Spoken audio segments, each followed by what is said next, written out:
sebab Yesus besertamu.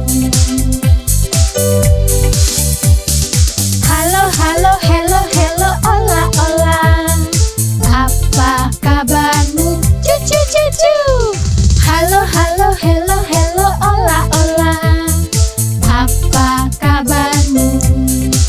Semuanya senang, semua bersuka, sebab selalu ada Yesus. Jangan kamu sedih, jangan kamu susah, sebab Yesus besertamu. Anak-anak, mari kita berdoa. Tuhan Yesus, selamat pagi. Terima kasih ya Tuhan, kami telah diberi kesempatan untuk memimpin kebaktian pada pagi hari ini. Tuhan, mohon bantu anak-anak untuk dapat mengikuti kebaktian hari ini dengan baik. Kami mengingat anak-anak barangkali ada yang sedang susah hati Tuhan, sedang sakit. Kiranya Tuhan mau menghibur dan menyembuhkan anak-anak kami. Kami serahkan kebaktian pagi ini hanya di dalam nama Tuhan Yesus Kristus. Amin. Lause Vanessa. Ya, Lause.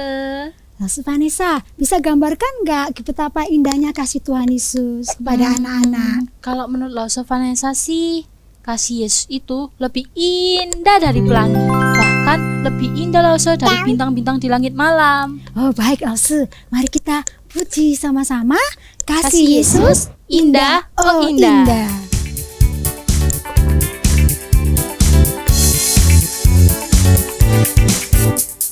Kasih Yesus indah, indah, oh indah. Kasih Yesus indah, indah, oh indah.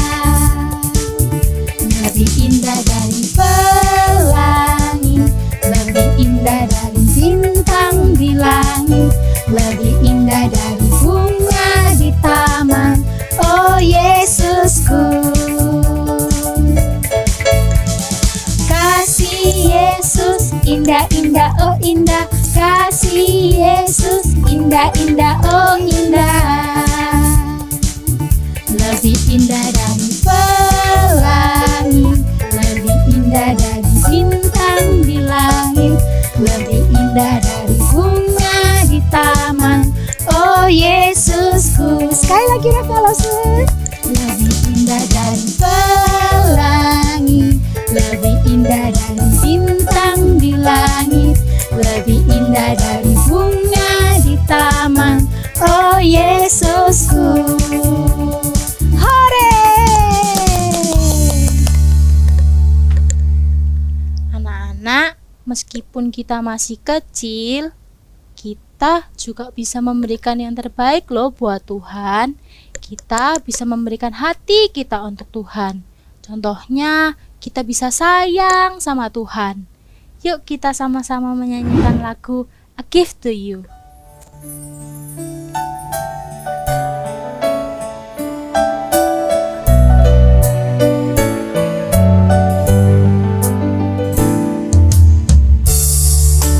Everything I am, Everything I have, everything I'll be, everything I'll be, I'll give it to you, Lord, I'll give it to you, Lord. and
kita mempersiapkan hati kita untuk mendengarkan firman Tuhan. Halo adik-adik, selamat pagi. Kita hari ini mau kembali merenungkan firman Tuhan. Losa Herti mau ajak kita semua berdoa ya. Kita berdoa, siapkan hati kita, serahkan hati kita kepada Tuhan. Yuk kita berdoa yuk. Tuhan Yesus, terima kasih kami masih boleh merenungkan firman-Mu, kami boleh beribadah.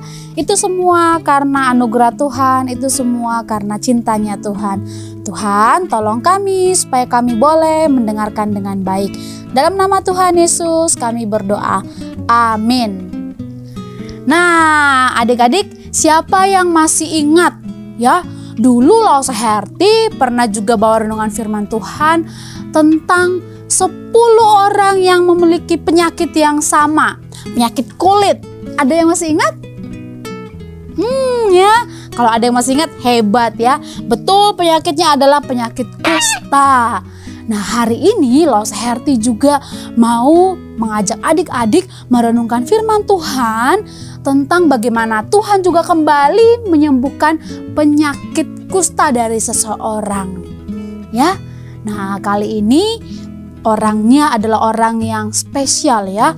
Seorang yang memiliki kedudukan yang tinggi, seorang yang dekat dengan raja. Ya, waktu itu kan negara itu masih dikuasai, negara Israel waktu itu masih dikuasai oleh seorang raja ya. Nah, adik-adikku, ada orang yang sangat dekat dengan raja, seorang tentara ya, seorang perwira yang memiliki penyakit kusta, adik-adik.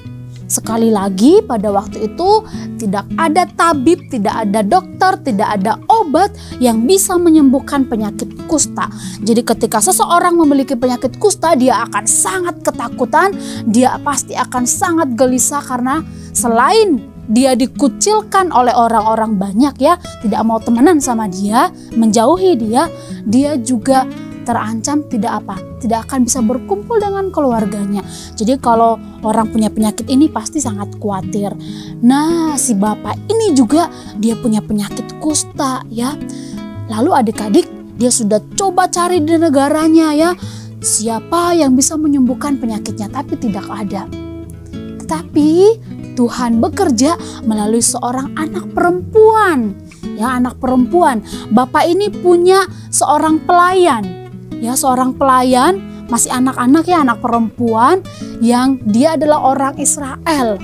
Ya, lalu ketika dia melihat tuannya, bahwa tuannya punya penyakit seperti itu, dia tahu bahwa Tuhan yang dia sembah adalah Tuhan yang ajaib, yang pasti bisa menyembuhkan penyakitnya. Ya, dia beriman ya, dia punya iman yang sebesar seperti itu. Lalu dia bilanglah kepada nyonyanya ya, kepada istri bapak ini, dia kasih tahu kalau di negaranya, di negerinya yaitu Israel, ada seorang nabi yang pasti bisa menyembuhkan penyakitnya, ya penyakit bapak ini. Wah, si anak ini bilang, "Nyonya, penyakit bapak Naaman ini bisa disembuhkan ya oleh seorang nabi Tuhan yang ada di negeriku." Wah, mendengar hal ini ya, istrinya itu sangat senang sekali. Dia kasih tahu kepada suaminya, lalu suaminya juga kasih tahu kepada rajanya mereka bahwa dia akan pergi ke Israel untuk meminta pertolongan supaya disembuhkan. Wah, karena dia adalah orang yang dekat dengan raja, raja pun dengan senang hati ya. Raja menulis surat kepada rajanya Israel ya. Nah, dikatakan di sana supaya Naaman ini diizinkan datang ke negaranya ya, ke negerinya dan disembuhkan di sana. Wah, adik-adik, pada akhirnya ya Bapak Naaman ini berserta dengan pegawai-pegawainya ya, hamba-hambanya pergi ke Israel. Di sana mereka bertemu dengan seorang nabi ya. Nama nabi itu adalah Nabi Elisa. Tetapi anehnya adik-adik, ketika Bapak Naaman sampai di depan rumah Nabi Elisa, nabi ini sama sekali tidak mau keluar dari rumahnya. Dia malah suruh pelayannya untuk bertemu dengan Bapak Naaman. Wah, Bapak Naaman ini melihat ya, wah gimana ya, saya kan orang penting ya, tetapi kenapa nabi ini bahkan tidak mau datang untuk melihat saya, lalu pegang kepala saya, menumpang tangannya gitu ya, lalu berdoa, lalu saya sembuh. Katanya mereka punya Allah yang begitu ajaib ya, tetapi malah suruh hambanya ya, pelayannya. Dan pelayannya ini bilang apa? Mengatakan sesuatu yang agak aneh. Pelayannya Nabi Elisa bilang begini sama Bapak Naaman, Tuanku, Nabi Elisa mengatakan bahwa Tuan akan sembuh jika Tuan mau pergi ke Sungai Yordan dan mandi di sana ya, sebanyak 7 kali mencelupkan diri ya. 1, 2, 3 gitu sampai 7 kali ya. Wah, Bapak Naaman ini semakin gusar ya, sudah tidak mau ketemu dengan saya. Saya disuruh mandi lagi di Sungai Yordan. Kalian tahu adik-adik, Sungai Yordan itu sungai yang kotor ya, berlumpur. Lalu dia berpikir, apakah tidak ada tempat yang lebih baik, yang lebih bersih gitu? Sungai yang lebih bersih, kenapa harus di Sungai Yordan? Wah, akhirnya dia dengan marah, dia mau pergi dari situ ya. Dia bersiap-siap pergi, ayo dia ajak semua pegawainya. Ya, dia tidak mau melakukan apa yang diperintahkan oleh Nabi Elisa. Dia tidak percaya sama sekali dengan perkataan Nabi Elisa. Tetapi dalam perjalanan mau pergi, pegawainya bilang sama Bapak Naaman, Tuanku, kalau seandainya Nabi itu menyuruh Tuan melakukan sesuatu yang sangat sulit, bukankah Tuan pasti akan mau melakukannya demi sembuh? Ingat loh Tuan, tidak ada yang bisa menyembuhkan penyakit kusta itu. Tetapi dia cuma menyuruh hal yang gampang, cuma disuruh mandi di Sungai Yordan. Itu kan gampang dilakukan. Kenapa Tuan tidak mau melakukannya? Wah, Bapak Naaman juga berpikir ya, betul. Bahkan kalau misalnya aku disuruh menyerahkan banyak persembahan, hartaku, aku juga rela. Apalagi cuma mandi. Akhirnya si Bapak Naaman ini pergi ke Sungai Yordan dan dia melakukan seperti yang disuruh oleh Nabi Elisa. Ya, dia mandi di sana, mencelupkan diri sebanyak 7 kali.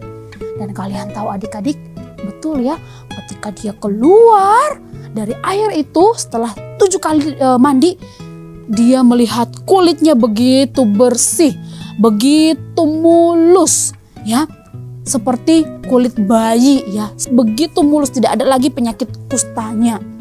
Wah, dia sangat senang ya. Dia kembali ke rumahnya Nabi Elisa.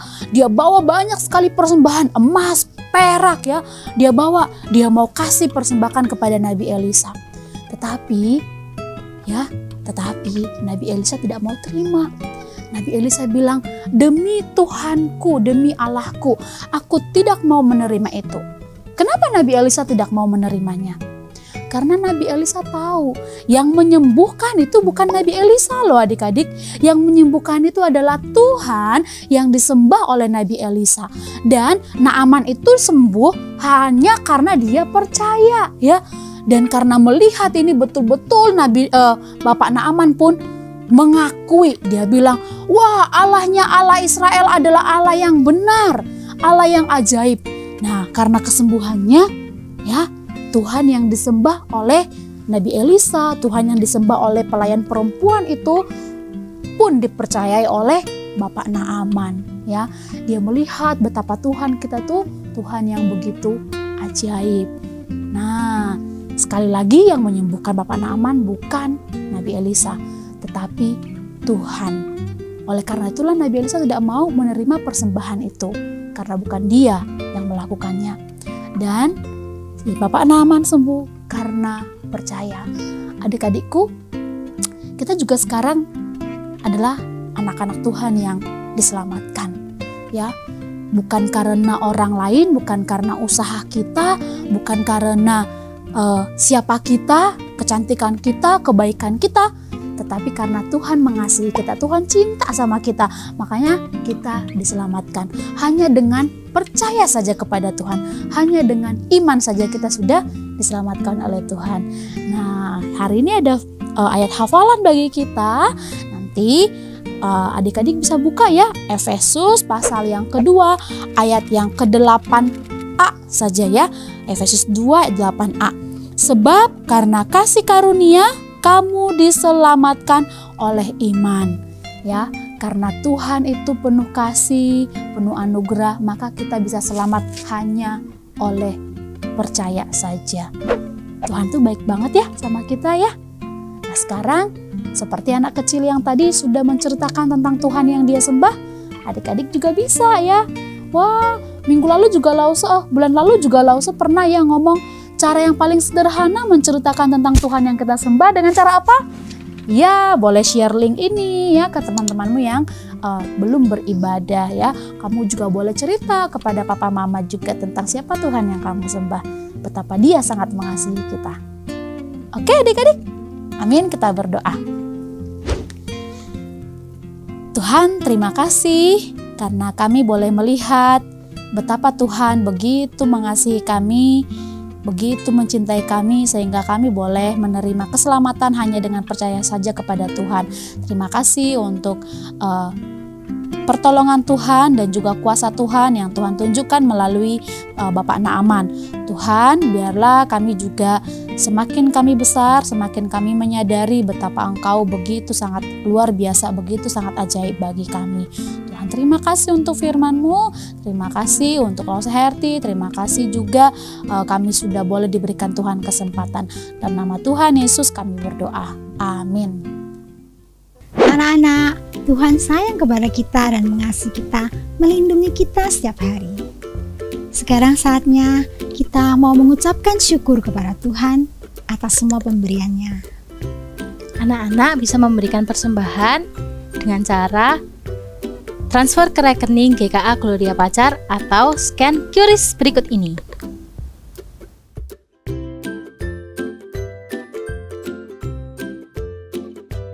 Anak-anak, kebaktian sekolah minggu kita sudah selesai. Jangan lupa share link ibadah kita hari ini kepada teman-temanmu atau saudara-saudaramu. Happy Sunday! God bless you! Bye!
Hiduplah sebagai anak-anak yang tatu. Ayah Pak Obat hidup ya pada anak-anak yang tak